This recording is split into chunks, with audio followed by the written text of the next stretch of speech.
سلام، چطورین؟ منم خوبم.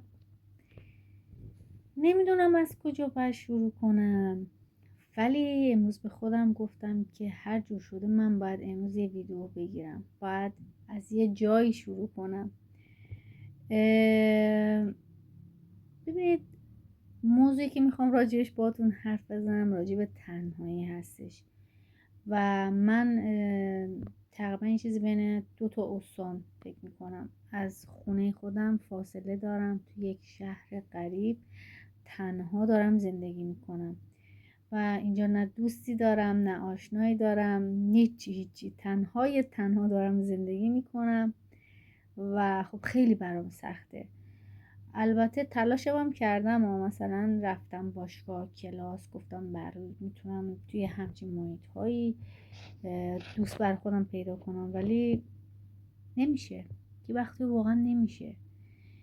حالا یا آدمای دور و برت مثل تو نیستن، یه جورایی نمیتونی باشون مچ بشی، یا چی میدونم از نظر فکری کاری که حالا نه، ولی خب مثلا از نظر فکری یک چیزای اولیه‌ای که به هم بیاین هم خب خیلی مهمه و من اینجا واقعا نتونستم اونی که شبیه خودم هست یا یه جوری یعنی میتونم باش مچ بشم و پیدا کنم. برای همین خب خیلی سختم و همیشه فکر کردم که من چقدر تنها، واقعا چقدر سخته، چقدر بده تو این دنیا. یعنی آدمی هست که مثل منم تنها باشه؟ و خب دوستا و آشنا هم که خب نمیتونی اون ارتباط رو همیشه تلفنی بگیری، چون واقعا یه وقتایی ممکنه اون شخص تایمی نداشته باشه که بتونه با تو تلفنی حتی صحبت کنه و اصلا دوستی اینطوری خب خیلی فرق میکنه که تو بتونی با کسی بری بیرون، رفت آمد داشته باشین و اینا. بعد چند وقتا مثلا توی فضای مجازی اینستا اینا که میگشتم میدیدم تو کامنت ها که خیلی ها اینجوری مثل من تنهان، ولی پیدا نکردن، یکی مثل خودشونو پیدا نکردن و الان من به این نتیجه رسیدم که خب میتونیم توی همچین فضای هم دیگر پیدا کنیم. شاید اصلا من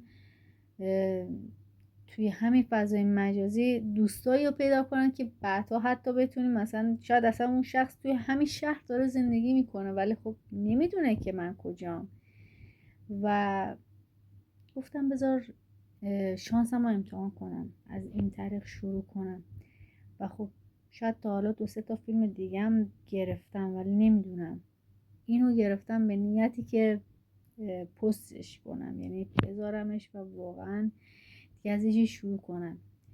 هر جور شده باید تک تکتون رو پیدا کنم.